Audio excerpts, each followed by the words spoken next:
အားလုံးမင်္ဂလာပါဒီနေ့ကတော့ပတ်တူးလေးပဲဖြစ်ပါတယ်တကားတွေဖွင့်လိုက်ပါအောင်မယ်ကျွန်တော်ဟာကတအားရှည်လုံးလို့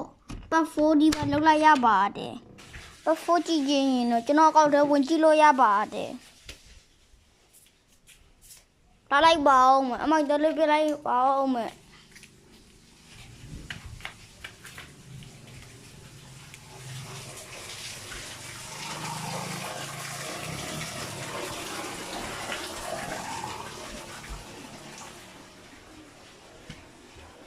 ကျွန်တော်ခန်းထဲဝင်လာပါပြီဒီဟာတော့ကျွန်တော်အခန်းပါဒီဟာတော့ကျွန်တော်ရှင်းလာတာပါနော်မမတို့ကြည့်တာတော့ကျွန်တော်တော်လေးကိုမလာနေပါဘူးအားနဲ့ကျွန်တော်လည်းနှစ်ထင်နာဟောက်စတွေနဲ့ကောက်ဖြတ်လိုက်ပါလုံးမပြောပါဘူးကျွန်တော်စပင်းလေးကိုအောက်ချလိုက်ပါတယ်ပြီးရင်ကျွန်တော်စပင်းစည်းဖို့အတွက်ကွာတေးဖေးလေးတောက်ယူလိုက်ပါအောင်မယ်ဟောလိုက်ကြ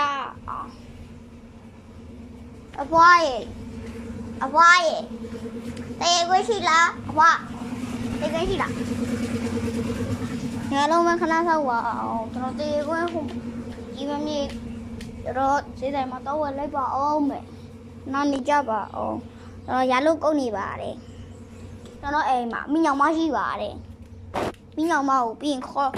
ပတ်ဖိုးမှာခေါ်ပြီးပတ်ဖိုးနဲ့ပတ်တူးမှာခေါ်ပြီးဆော့ပြမှာဖြစ်ပါတယ်ခဏနေပါကဲအလုံးမင်္ဂလာပါကိုကတော့ပတ်တူးရဲ့ဒုတိယတိုက်ပဲဖြစ်ပါဒီဟာရောတစ်ခု200ဆိုတန်းလို့ဝယ်လာပါတယ်ကဲကျွန်တော်ဟိုစပင်တချီတော့စီကလိုက်ပါဦးမခဏနေကြပါကဲအလုံးမကျွန်တော်စပင်စီပြီးသွားပါပြီလုံးလေးပါကျွန်တော်မိညောင်မခေါ်လိုက်ပါဦးမယ်မိညောင်မလာခဲ့ကွာလာခဲ့ဒီမှာတော့မိညောင်မကအလုံးမမင်းရပါမိညမရရော哎吹ဖြူနေပြပါတယ်မိမိရဆွလို့လည်းခေါ်ရပါရဲ့ချွလို့လည်းခေါ်ရပါရဲ့မိမိရအမရေးပါ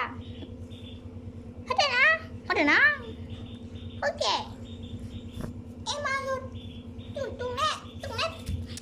မိမိမကြပါဘူး